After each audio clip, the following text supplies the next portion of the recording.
É que o Congresso derrubou, agora ele derrubou o veto do Lula, que impede, né, saidinhas de presos do regime semiaberto para visitar suas famílias. Então tinha sido votado, tinha sido aprovado, né, não poderia mais haver essas saidinhas. O Lula foi lá e fez o quê? Vetou, mas agora volta e o Congresso derrubou. O Congresso Nacional decidiu derrubar o veto do presidente Lula à proibição das chamadas saidinhas para presos em regime semiaberto.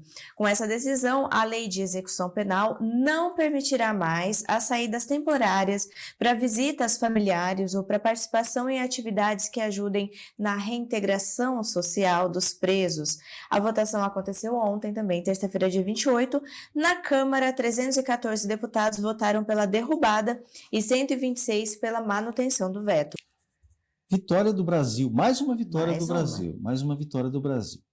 No caso da criminalização de fake news, o tema central, que é um tema central da esquerda, que é um tema central do regime PT-STF, esse tema central era a censura.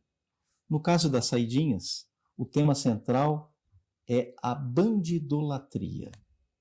Então, se você quiser entender o que é o regime PT-STF, você precisa saber que um dos temas centrais do regime é a censura. É digamos assim, um dos pilares do regime é a censura. O regime PT-STF não sobrevive sem a censura. Ele precisa da censura para se manter no poder. E outra coisa fundamental no regime também é a bandidolatria. Porque é preciso proteger o bandido. Isso é a história da esquerda no Brasil nos últimos 50 anos. Proteção e aliança com bandidos. Proteção e aliança com bandidos. Proteção a bandidos e aliança com bandidos. Isso é a história, a bandidolatria. Por isso eu recomendo fortemente a leitura do livro Bandidolatria e Democídio, dos promotores Leonardo Giardin e Diego Pesce. É um livro que foi lançado em 2017. Se você quiser entender o Brasil, você precisa ler esse livro.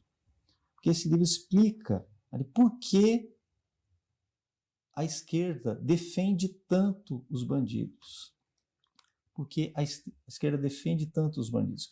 Porque para a esquerda realizar o seu projeto de poder, ela precisa de algo que se chama inversão ontológica da realidade. A inversão revolucionária. Então você precisa transformar os bandidos em aliados e os seus opositores, os opositores do regime, em bandidos. É exatamente essa inversão que se faz.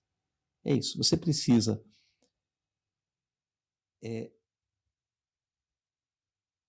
liberar os bandidos, você precisa deixar o crime sem castigo e você precisa criminalizar os inocentes. Isso é fundamental. Essa inversão ontológica da realidade, a inversão completa de valores, não apenas de valores, mas da realidade em si, isso é fundamental para o regime. Então, a derrubada desse veto obsceno, que eu considero um veto obsceno do ocupante da presidência, as saidinhas.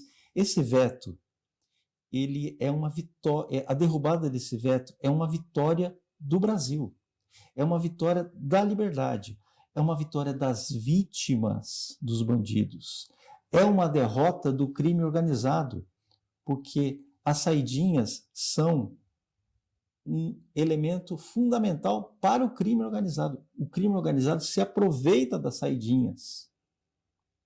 Se aproveita. Os índices de criminalidade aumentam, está comprovado isso estatisticamente.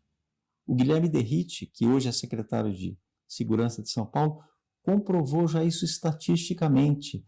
Aumenta o número de crimes durante as saidinhas. As pessoas ficam vulneráveis. Então isso é uma vitória das vítimas, das pessoas que já foram vítimas dos bandidos liberados nas saidinhas. e uma vitória das pessoas que seriam vítimas no futuro. Quer dizer, crimes vão deixar de ser cometidos, vidas serão salvas por essa decisão, pela derrubada desse veto. Então nós temos muito que comemorar esse veto, essa derrubada do veto das saidinhas.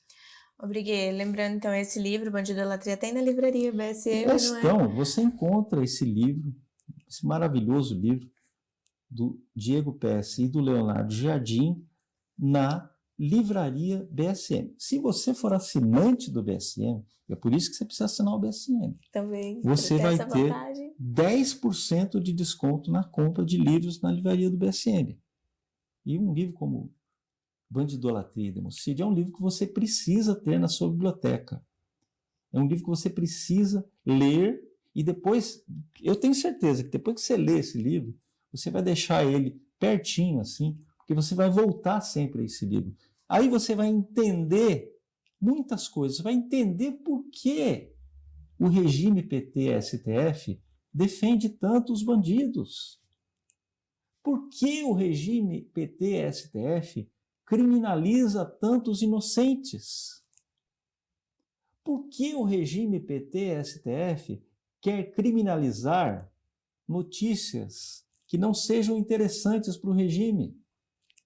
E por que esse mesmo regime PT-STF comemora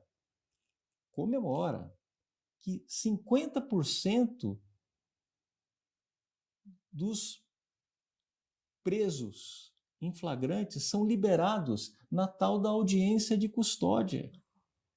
O Lewandowski comemorou esses dias. Nossa, nós liberamos 50% dos presos na audiência graças à audiência de custódia.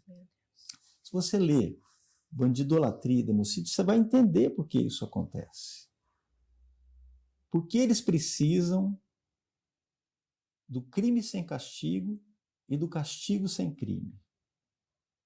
Porque eles precisam criminalizar a oposição, porque eles precisam criminalizar a dissidência, porque eles precisam criminalizar a verdade, tá?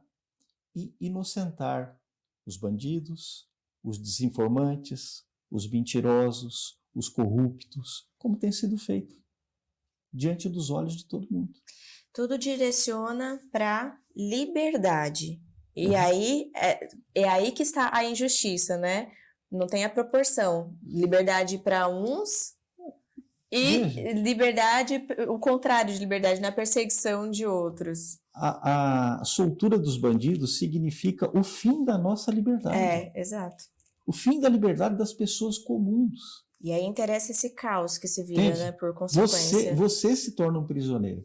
Cada vez que bandidos são liberados em massa durante essas saidinhas, os cidadãos comuns se tornavam reféns, se tornavam prisioneiros dentro das suas próprias casas. Essa é a questão. E uma coisa que o professor Olavo de Carvalho ensinava, muito interessante. A cada direito corresponde um dever. Não existe direito sem um dever correspondente. Se o bandido tem o direito de ser solto durante datas comemorativas, você tem o dever de aceitar isso. Você tem o dever de engolir, tá? Você tem o dever de se tornar vítima. Você se torna uma vítima por dever. Verdade é essa. Você se torna... entra no seu... Porque o cidadão já tem uma série de impostos que ele paga, como a gente acabou de falar, né? Nós trabalhamos 5 meses para pagar o governo. Agora, não existe só o imposto pecuniário. Existe também o imposto de segurança. É isso que você paga, entendeu? O imposto de segurança. Você tem que viver você tem que viver aprisionado na sua casa. Você não tem liberdade de ir e vir. Você perde a sua liberdade de ir e vir. Você tem que investir na sua segurança. Tudo isso porque os bandidos estão na rua, né? Então você passa a ter deveres também. para proteger a sua vida. Realmente é triste a situação, né? E é muita inversão mesmo, né, Brigue? Porque é um dos argumentos, não é? Que o bandido tenha, então, a possibilidade de visitar o familiar que ele não matou, né? Ele matou o familiar de alguém que não vai poder mais ser visitado, não é? Uma coisa que o Roberto Mota fala, que está muito certa, é o seguinte: a punição do criminoso não pode ser mais leve do que a punição da vítima. Isso é uma coisa muito interessante. Isso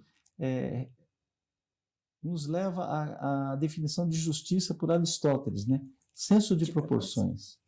Não existe mais senso de proporções no Brasil. Não existe mais senso de proporções no Brasil. Nesse sentido, se não existe o senso de proporções, você pode condenar a velhinha que está com o rosário e com a Bíblia, que estava lá no 8 de janeiro com o rosário e com a Bíblia, fugindo das bombas. Você pode condenar essa velhinha a 17 anos de prisão. Se não existe senso de proporções, tudo é permitido. Tudo é permitido. A lei passa a ser subjetiva. E quem é o sujeito? Porque a palavra subjetiva vem de sujeito. E quem é o sujeito da lei? É o ministro do STF. É o Alexandre de Moraes. Entende? É o Gilmar Mendes. É o Toffoli. Entende? É a Carmen Lúcia. Esses se tornam os verdadeiros sujeitos da lei. Nós somos meros objetos. Nós estamos sujeitos a eles.